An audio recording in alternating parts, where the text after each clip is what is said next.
Hello, everyone. Welcome to How to Read Chinese Poetry podcast. I'm Zong-qi, the program host. In this podcast program, my colleagues and I aim to introduce cutting-edge scholarship on Chinese poetry to a broad general audience. We will present 52 episodes covering the major poetic genres developed over China's long history. Each episode features close reading of one or more of the best-known Chinese poems, with an aim to illuminate their literary greatness and cultural significance. For all the discussed poems, Chinese text, English translation, romanization, and brief notes are provided at our website, howtoreadchinesepoetry.com. By following the 52 episodes, listener will gain a bird's-eye view of the thematic, formal, and generic evolution of Chinese poetry from antiquity to the modern era. Instruct and delight is what we wish to accomplish in each talk. Without further ado, let's begin.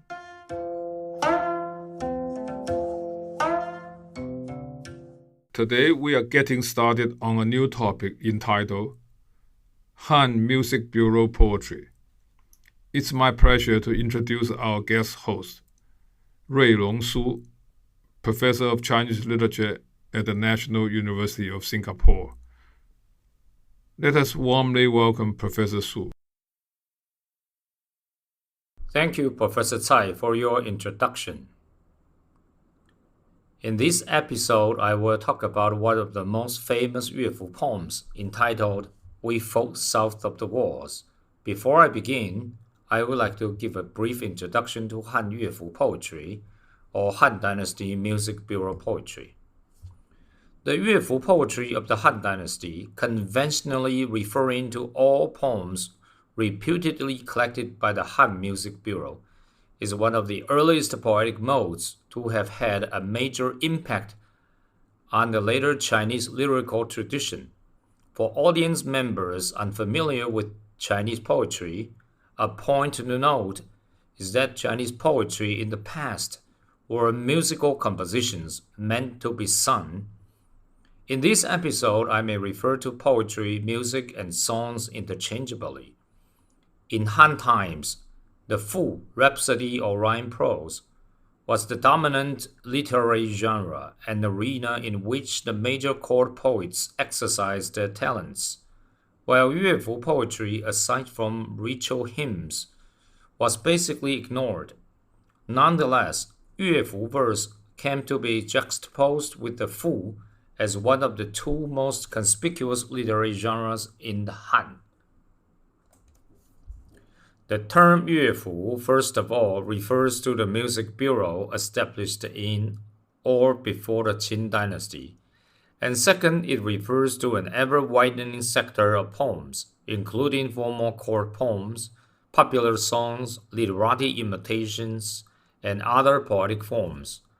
According to Professor Steve Owen's research, even until the 8th century, Yuefu as a generic term was still unstable. Due to a statement by the authoritative Han historian, Ban Gu, in his Han Shu History of the Han Dynasty, generations of scholars had believed that the Music Bureau was established by Emperor Wu, Han Wudi. However, in 1976, a bell inscribed with the word Yuefu was excavated around the periphery of the tomb of the first Qin emperor, Qin Shi Huang. And this archaeological find has proven beyond doubt that the bureau was at the latest founded already in the Qin. Although Emperor Wu probably did not originate the institution of the Music Bureau, he certainly was the first ruler to greatly expand its functions, which included providing music for court ceremonies and state sacrifices, and allegedly collecting folk songs. The bureau was abolished by Emperor Han Ai in 7 BCE because Confucian scholars had complained about the licentiousness of the original songs and music, which had been brought into the bureau for court entertainment. The extant Han Yuefu corpus includes two major types of songs. The first is ceremonial and sacrificial hymns, and the second is popular songs written mainly in pentasyllabic lines on a variety of topics. The former is verifiably Han, since they are recorded in the history of the Han, but the latter, attributed to the Han period, is preserved only in post-Han sources. Thus, it is difficult to substantiate whether these songs were originally collected by the Han Music Bureau or written by Han authors. The concept that the ruler could view the customs of his subjects and thereby learn their state of mind dates back to the pre-Qin period. However, as early as the Southern dynasties, Shen Yue states in his Yue-zhi monograph on music of the Song-shu history of the Liu Song Dynasty, that there were no song collecting officials in either the Qin or the Han. Modern scholars East and West have also supported this view. Despite this scholarly consensus, it is possible that some of the original songs mentioned in the summary of poetry and rhapsodies were among those collected. In this episode, I have singled out We Fought South of the Walls, which is considered a typical Han Yuefu poem, yet its text is preserved in a post-Han Dynasty source, the history of the Liu Song Dynasty, compiled by Shen Yue, and eventually it enters the 11th century comprehensive Yuefu collection, the Yuefu Shiji, collection of Yuefu poetry, compiled by Guo Maoqian.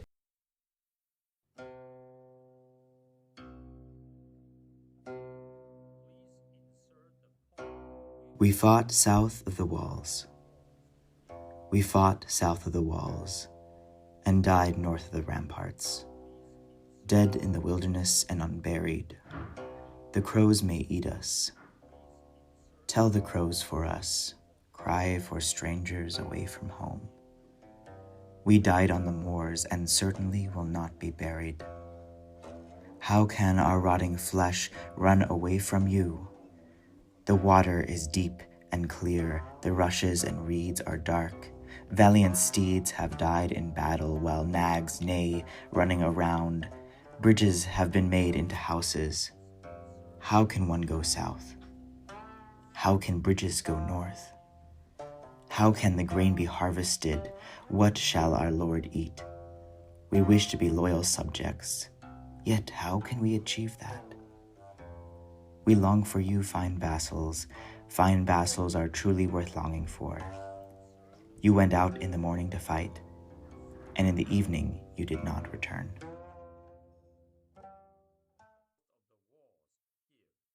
The so-called popular songs in the Yuefu tradition attributed to the Han time are classified into several large musical categories. We do not know whether these musical categories were used in the Han period, or if they are creations of Wei Dynasty or later musicians who claim to have transmitted the Han Dynasty songs. The Han pieces are usually labeled in post-Han sources as 古词, a term that roughly means anonymous old songs. In American scholarly works, there has been the tendency to doubt the folk origins of these pieces. However, this remains an unsettled, controversial issue. Shen Yue, who preserved the text of the poem, categorized it as one of the 18 gu cui nao ge, songs for drum and pipe and nao bell. The songs for drum and pipe is also called 短箫挠歌, songs for short panpipe and nao bell, which was originally a type of martial music of the northern Di, a minority tribe, and was introduced to the Han court for use in palace gatherings and processions. Although they are all martial music, Their contents are not necessarily limited to war. In terms of meter, the song contains 3, 4, 5, and 7 syllable lines. The irregular mixed meter is a feature of the Now Bell song. Some textual problems in the poem make it open to interpretation. For example, the word liang in line 12 sometimes is understood as an empty particle, but other commentators take it as a content word meaning bridges. When we read the poem in the context of Han Yuefu poetry, immediately apparent is the striking dissimilarity of its content to that of the ritual poems composed at court, which are imbued with a completely imperial milieu. In contrast, this poem deals with the life of ordinary people. If we omit the so-called popular songs from the Yuefu corpus, we will be left with almost no poems that talk about the life of common people. The extant literati lyric poems of the Han do not deal with this kind of topic. War as a poetic theme already appears in the Book of Poetry. However, most of them describe the military campaigns and the hardship of traveling from a third-person point of view. The poem in discussion, unlike its predecessors, directly describe the cruelty of wars from an extremely personal perspective. The poem begins with the man's tearful, heartbreaking cry to the audience. We fought south of the walls and died north of the ramparts, dead in the wilderness and unburied, and the crows may eat us. Tell the crows for us, cry for us strangers away from home. The persona or narrator, who turns out to be a dead soldier, is extremely striking because none of the poems of previous dynasties was written this way. Furthermore, the insertion of a personal utterance as a poetic technique is not seen in the literati poems of the Han time, and is an important part of the dramatic mode or presentation mode for the folk Yuefu, as Professor Cai Zong-qi points out.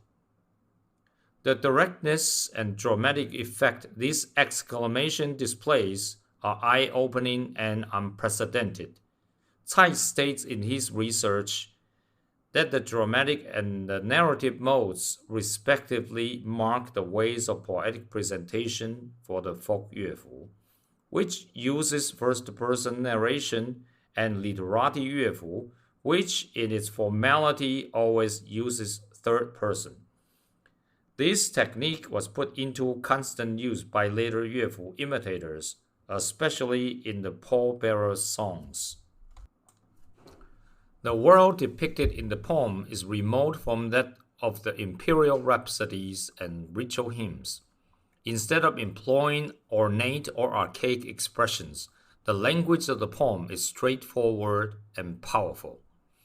The stark misery of war is brought out by the soldier's pitiable request to the crows to mourn for him and his fellow soldiers.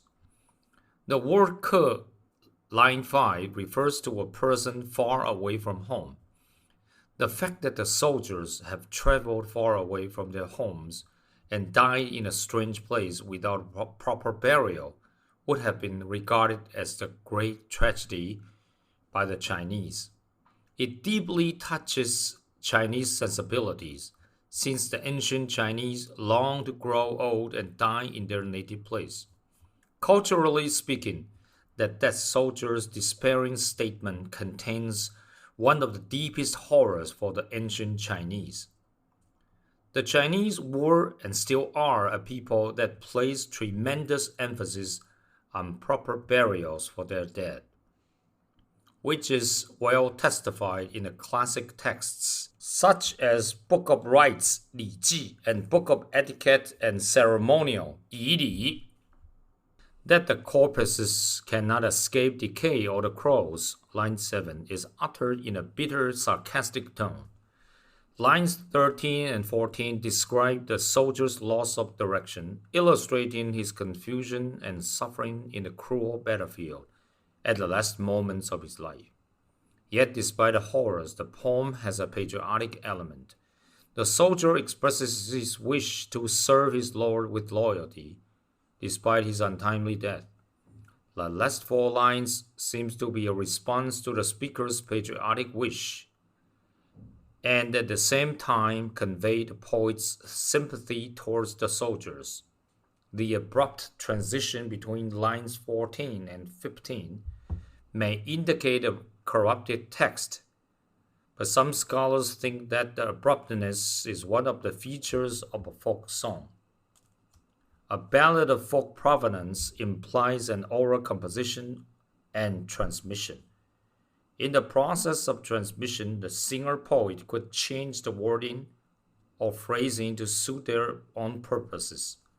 Hence, some texts may appear garbled and incoherent. Overall, the poem displays a mixture of direct speech and the poet's own comments on the dead soldiers on the battlefield. The sudden switching of the point of view is common in the corpus of anonymous poems in the Han Yuefu, marking the difference from those called Yuefu pieces by known authors, who always adopt a consistent narrative voice without inserting direct speeches from other characters. The 战城南, We Fought South of the Walls, became a fixed poetic title in the Yuefu repertoire for poets of later generations to imitate, and thereafter we find many Yuefu poems with the same title. One of the most famous examples was written by Li Bo in the Tang and collected in the Yuefu Shiji. Those imitations, forming a large part of the Yuefu tradition, are written in various meters and rhymes, but their topic remains the same, about the cruelty of war and the forgotten sacrifices of soldiers. Let us thank Professor Su for such a stimulating talk. We look forward to his presentation of the second episode next Tuesday. I hope you enjoyed the talk. Let us relax and listen to a reading of the poem in Mandarin. 战城南，战城南，死郭北，也死不葬，乌可食。为我魏乌，且为克豪。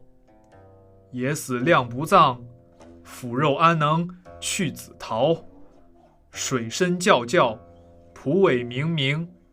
萧骑战斗死，驽马陪回明。梁柱是，何以南？何以北？何属而获君何时？愿为忠臣安可得？思子良臣，良臣诚可思。朝行出宫，暮不夜归。